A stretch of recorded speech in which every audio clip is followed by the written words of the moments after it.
Hello friends, welcome to my YouTube channel stock market the wealth Bazaar. दोस्तों, आज के इस वीडियो में हम ये सीखेंगे कि अरबपति कैसे बनते हैं। दोस्तों, अमीरों का वो कौन सा राज है जो उन्होंने अपने तक समेट रखा है।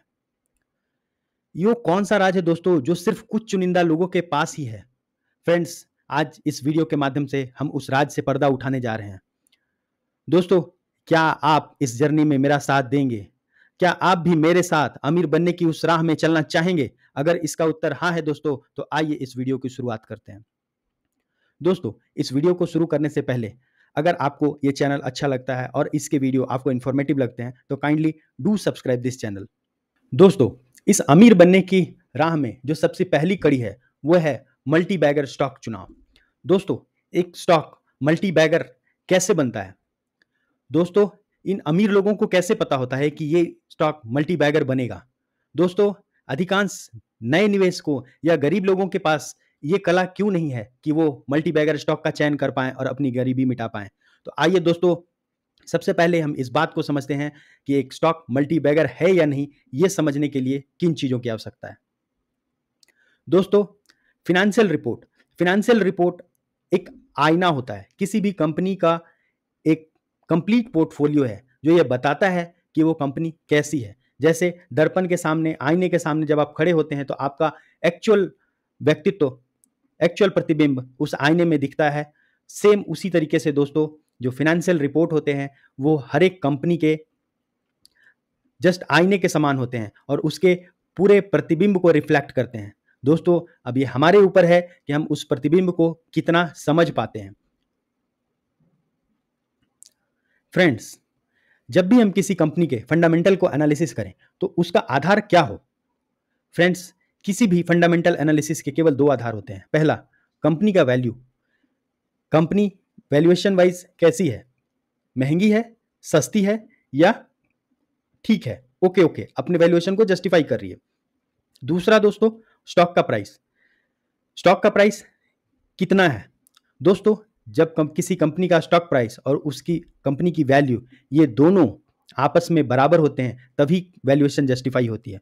मतलब जिस लेवल पे कंपनी का स्टॉक प्राइस और उसकी वैल्यू एक बराबर होते हैं, वो जाके हम कह सकते हैं कि कंपनी उस बिंदु पे उसकी वैल्यूएशन जस्टिफाइड है। दोस्तों, जब हम किसी कंपनी के फंडामेंटल एनालिसिस करते हैं तो उसका आधार क्या होना चाहिए?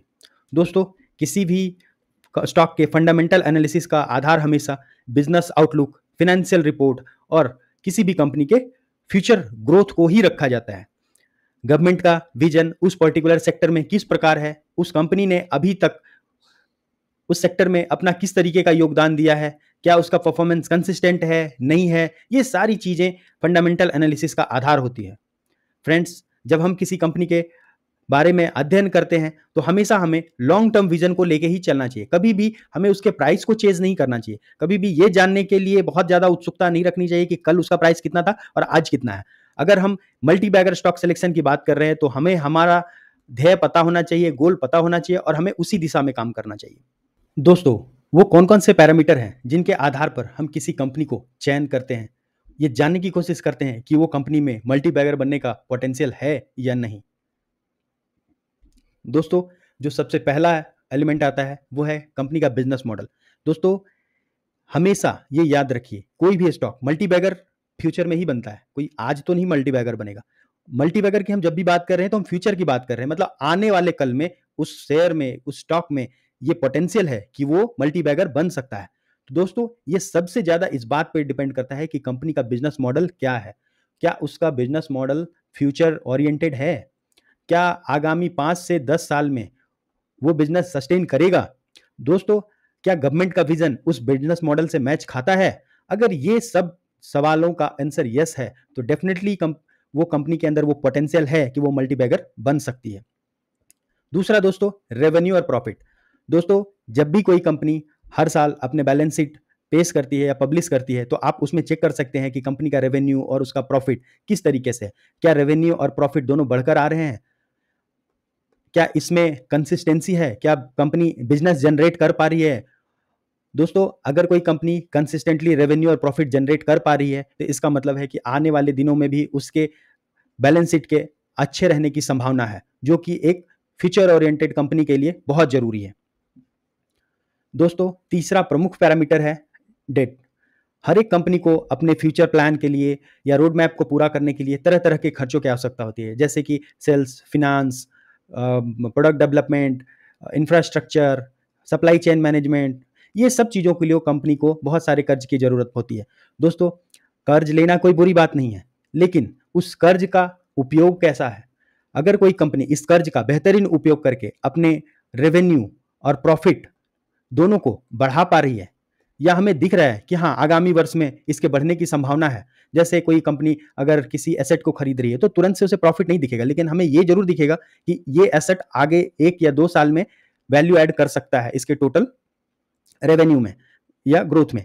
तो ये सारे वो चीजें हैं जिनसे हम ये आधार ले सकते हैं कि इसके डेट का समुचित उपयोग किया जा रहा है। मगर दूसरे एग्जाम्पल में दोस्तों, अगर कोई कंपनी डेट को, मान लीजिए उसने इनिशियली 100 रुपए डेट लिया और अगले साल उसने 150 रुपए लिया, उसके अगले साल 200 रुपए लिया और उसका प्रॉफिट घटता जा रहा है दोस्तों, और उसका इन्वेस्टमेंट भी हमें कुछ समझ नहीं आ रहा है कि वो किस तरीके से कर रही है। ना कुछ उसने ऑर्गेनिक या इनऑर्गेनिक ग्रोथ करा है, ना उसने कोई प्लांट बैठाया है, ना उसने सप्लाई चेन डेवलपमेंट करी। अगर इस तरीके की कुछ भी चीजें नहीं दिख रही है तो हमें वहां पे सतर्क हो जाना चाहिए। दोस्तों, इसके बाद जो सबसे मेन इंपॉर्टेंट एलिमेंट है वो है वैल्यूएशन। दोस्तों, वैल्यूएशन हमेशा ये बताता है कि हम जब किसी चीज को खरीद रहे हैं तो वो रीजनेबल प्राइस पे खरीद रहे हैं या नहीं। मैंने पहले भी एक एग्जांपल दिया था आपको दोस्तों कि सपोज एक समोसा है जो 5,000 रुपए का है, बट आपका समोसा फेवरेट है, तो आप क्या 5,000 रुपए देके इसे खरीदना चाहेंगे? फ्रेंड्स, आप में से अधिकांश लोग इसका आंसर देंगे नो। क्यों? क्योंकि इस समोसे का वैल्यूएशन ज्यादा है, जस्टिफाइड नहीं है।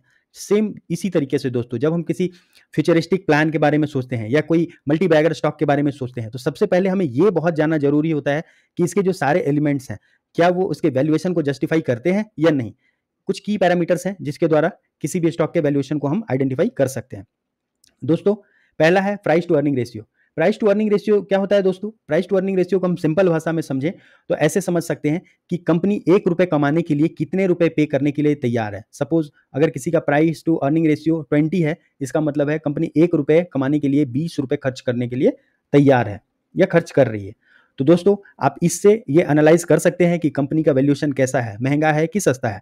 कई बार दोस्तों पी रेशियो हाई होता है इस केस में, क्योंकि जो छोटी कंपनियां होती हैं उनको अपने सस्टेनेबल बिजनेस को चलाने के लिए ज़्यादा खर्च करना पड़ता है, और दूसरा उनका हर एक खर्च कहीं ना कहीं इन्वेस्टमेंट के तौर पे होता है, क्योंकि वो अभी इतना सस्टेनेबल नहीं है कि वो अपने प्रॉफिट को जनरेट कर पाए। बट हाँ, उनके बिजनेस प्लान में ये ग्रोथ दिखता है। जो कंपनी के मैनेजमेंट्स आते हैं और वो लोगों को बताते हैं कि हम किस तरीके से हमारा ग्रोथ प्लान आगे है। हेलो दोस्तों, जो नेक्स्ट टर्म आता है वो होता है price to book value. Market में किसी कंपनी का जो शेयर प्राइस है और उसकी जो बुक वैल्यू है, इन दोनों को डिवाइड करने से जो रेशियो आता है वो होता है price to book value. Suppose कीजिए फॉर एग्जांपल दोस्तों, किसी कंपनी की बुक वैल्यू 50 रुपीज़ है और उस कंपनी का शेयर प्राइस जो है वो है 150 रुपीज़। तो शेयर प्राइस को हम जब बुक वैल्यू से डिवाइड करेंगे तो ये जो प्राप्त होगा यही है प्राइस टू बुक वैल्यू। दोस्तों, इसका मतलब ये है कि हम कंपनी के शेयर की कीमत उसकी बुक वैल्यू से 3 गुना ज्यादा पे करने के लिए तैयार हैं। दोस्तों, ऐसा क्यों होता है कि किसी कंपनी की जो बुक वैल्यू है, मतलब एक तरह से समझिए नेट एसेट, उससे ज्यादा कीमत उस कंपनी की हम क्यों दे रहे हैं? ऐसा 2 ही रीजन से होता है दोस्तों। पहला, या तो वो कंपनी ऑलरेडी बहुत महंगी है, हाई वैल्यूएशन पे चल रही है, बिना किसी कारण लोगों ने हाई फोमो जो भी कर रखा है, दैट्स व्हाई द रीजन। दूसरा एक जो जस्टिफाइड आंसर ये हो सकता है दोस्तों कि जो इन्वेस्टर्स हैं उनको इस कंपनी में कुछ फ्यूचर ग्रोथ दिख रहा है, कुछ ऐसी चीजें दिख रही हैं जो उनको लगता है आगामी 5 साल 10 साल में ये कंपनी 2 या 4 साल में कंपनी कुछ बेहतर कर सकती है, और इसके जो book values price to book value का रेशियो है वो जस्टिफाइड हो जाएगा आगे चल के। तो दोस्तों, इस तरह की चीजें हैं जो हमें ध्यान रखनी चाहिए। तीसरा है दोस्तों ईपीएस यानी earning per share. Earning per share का मतलब होता है दोस्तों, जब भी कोई कंपनी मान लीजिए प्रॉफिट जनरेट करती है, सपोज एक कंपनी 100 करोड़ रुपए प्रॉफिट जनरेट करी, तो दोस्तों इस कमाई को माना जाता है कि उसके शेयर धारकों का भी इसमें हिस्सा है। अब मान लीजिए 100 करोड़ कमाई कंपनी करने करा और उसके कुल शेयर धारक 1 करोड़ हैं, तो दोस्तों इन दोनों को डिवाइड करने से आता है 10, यानी कि ये कंपनी प्रति शेयर 10 रुपए का अर्निंग कर रही है। तो आप इससे ये अनुमान लगा सकते हैं दोस्तों कि एक शेयर की कीमत आप पे कर रहे हैं और उसको कितने रुपए उससे आपको मिल रहे हैं? 10 रुपए। मान लीजिए सपोज 500 रुपए आप किसी कंपनी का प्राइस है और आपको ईपीएस उसका 10 रुपए है, तो आप समझ जाइए कि 500 इन्वेस्टमेंट पे आपको 10 रुपए मिल रहे हैं। तो ये सारे बेसिकली की पैरामीटर्स है जिससे हम बेसिकली वैल्यूएशन का एनालाइज करते हैं, और ये एक्चुअल फिगर बताते हैं दोस्तों कि कंपनी किस तरीके से परफॉर्म कर रही है या आगे फ्यूचर में परफॉर्म करेगी। दोस्तों इन सब में एक बहुत ही इंपॉर्टेंट थिंग है जो मैं आज आपके साथ शेयर करने जा रहा हूं। दोस्तों ये एक बात शेयर मार्केट में हमेशा कही जाती है, everybody knows the price of stock but nobody knows the value of a stock. तो दोस्तों किसी भी कंपनी के वैल्यूएशन को पता करना ये बहुत ही एक क्रूशियल टास्क है, मतलब इतना इजी नहीं होता है दोस्तों, क्योंकि इसमें बहुत सारी चीजें हैं। That is not mathematic but somehow it's a futuristic thing also. आपको कई चीजों के साथ उसको जस्टिफाई करना होता है, कई चीजों के साथ आपको उसको एनालाइज करना पड़ता है। तो ये एक की फैक्टर है दोस्तों। The next is future potential. जो मैंने आपको पहले भी कहा कि आपको कंपनी का हमेशा ये ध्यान रखना है कि कंपनी आज क्या कर रही है, इससे कई ज्यादा इंपॉर्टेंट ये है कि कल क्या करेगी और कल क्या ये कंपनी सस्टेन करने के लायक है या नहीं। क्या इसकी गवर्नमेंट की policies, global demand, industry growth, क्या ये सब इसी दिशा में काम करेंगे। फ्रेंड्स इसको हम एक एग्जाम्पल के तौर पे समझते हैं कि सपोज करिए कोई एक कंपनी है जिसकी ग्रोथ रेवेन्यू मान लीजिए 10% एवरी ईयर बढ़ रही है, उसका डेब्ट भी लो है, उसका पी भी जो प्राइस टू अर्निंग रेशियो वो भी अच्छा है और उसका फ्यूचर का ग्रोथ भी अच्छा दिख रहा है। तो हम इस कंपनी को कैसा समझें दोस्तों? इस कंपनी को हम ऐसे समझ सकते हैं कि इस कंपनी के अंदर वो सारे पोटेंशियल्स हैं जो इसको एक मल्टीबैगर कंपनी में कन्वर्ट होने से नहीं रोकेंगे। यानी ये कंपनी के अंदर ये पोटेंशियल है कि ये आगे चल के मल्टीबैगर स्टॉक बनने की क्षमता रखता है। दोस्तों आइए अब हम कुछ core component of balance sheet के बारे में जानें। जैसे कि एसेट के मामले में अगर हम समझे तो एसेट कितने तरह के होते हैं? तो नॉर्मली एसेट दो तरह के होते हैं, करंट एसेट और non current asset. Current asset वो हो जाते हैं जो विद इन सेम ईयर या एक साल के अंदर जो सारे एसेट्स हैं। नॉन करंट एसेट हो गए जो मोर देन 1 ईयर से रिलेटेड है।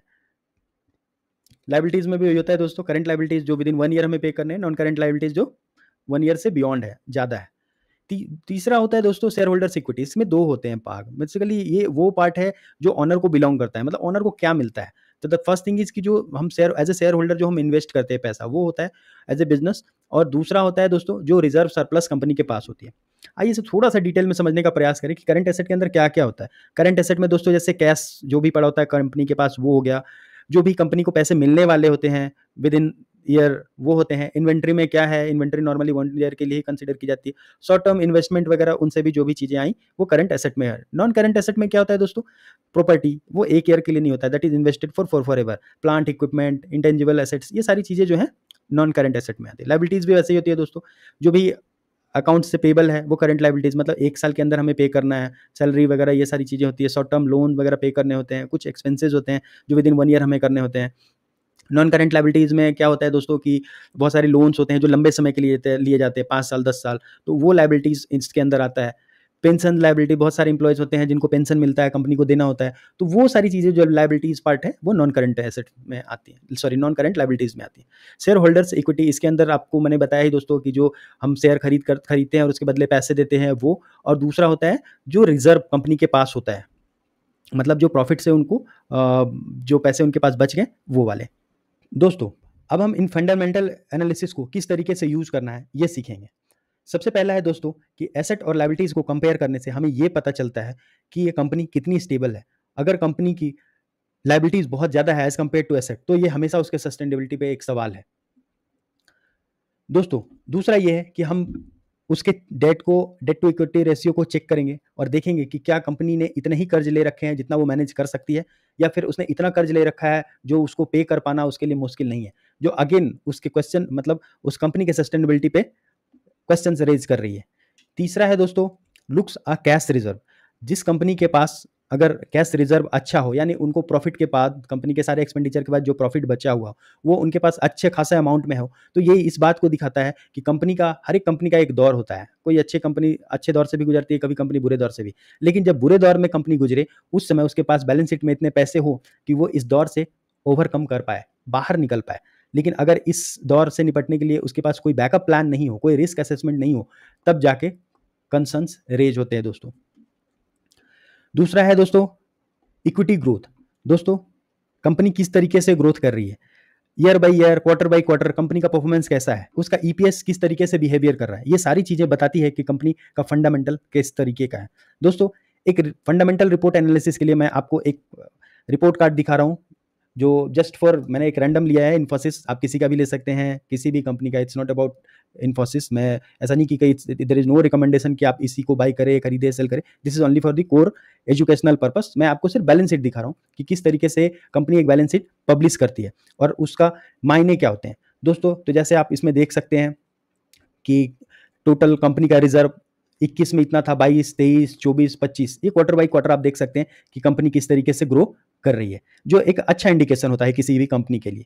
दूसरा है दोस्तों, जैसे हमने अभी जो बात करी थी कि उसकी लाइबिलिटीज, आप देख सकते हैं कि यहाँ लाइबिलिटीज नहीं है, ठीक है दोस्तों। फिर और दूसरा देखते हैं नॉन करंट लाइबिलिटीज यहाँ पे है दोस्तों, ये भी बढ़ रही है। बट मैंने बताया कि किसी भी बिजनेस को ग्रो करने के लिए लाइबिलिटीज की जरूरत होती है। बट इतना हमें जरूर देखना है कि कंपनी की जितनी लाइबिलिटी है और कंपनी हर साल जितने पैसे बचा पा रही है या रिजर्व उसके पास है टोटल आज तक का, ये दोनों में किस तरीके का सामंजस्य है। आप देख सकते हैं 4000 करोड़ की, ये सारे करोड़ में है दोस्तों, 1000 करोड़ में, ये 4000 करोड़ 4786,000 करोड़ इसकी जो है आप लाइबिलिटीज बोल लो, और इसका जो रिजर्व है आप देख लो 69,000 है। तो आप डेफिनेटली देख सकते हो कि ये आराम से पे कर सकती है, इसके सस्टेनेबिलिटी पे इन फ्यूचर तुरंत से कोई प्रॉब्लम नहीं दिख रहा है। इसी तरीके से दोस्तों हम और चीज़ें देखते हैं, जैसे आप देख सकते हैं कि कंपनी का एसेट कितना है। तो एसेट भी आप देख सकते हैं कि कंपनी का एसेट जो है ठीक ठाक ही है, थोड़ा सा बड़ा है, इधर बड़ा है, फिर यहाँ पे थोड़ा सा घटा है। तो ये माइनर चीज़ें थोड़ी अप एंड डाउन हर एक कंपनी का फेस होता है जो चल रहा है, बट ये एक सस्टेनेबिलिटी को दिखा रहा है। नेक्स्ट देखते हैं दोस्तों कि जो बैलेंस शीट है इसमें टोटल आपका टोटल एसेट क्या है, कंपनी के पास टोटल एसेट कितना है। टोटल एसेट भी आप देखें तो हर साल, साल दर साल या क्वार्टर टू क्वार्टर, ये क्वार्टर टू क्वार्टर नहीं, ये ईयरली है दोस्तों, 21, 22, 23, 24, 25। तो आप देख सकते हैं कि ईयरली कंपनी के टोटल एसेट भी बढ़ रहे हैं। तो ये बेसिक मैंने आपको ओवरव्यू बताया। जब आप बैलेंस शीट आप एनालिसिस करेंगे तो आप उसमें बहुत सारे ऐसे पहलू होंगे जिनके बारे में हम जानेंगे।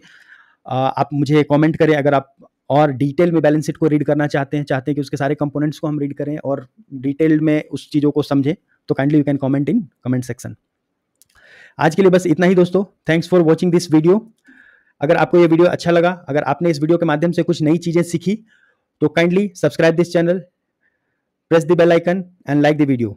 Till that दोस्तों, be safe, stay healthy and be invested. Thank you for watching my video। मिलते हैं हमारी अगली वीडियो में।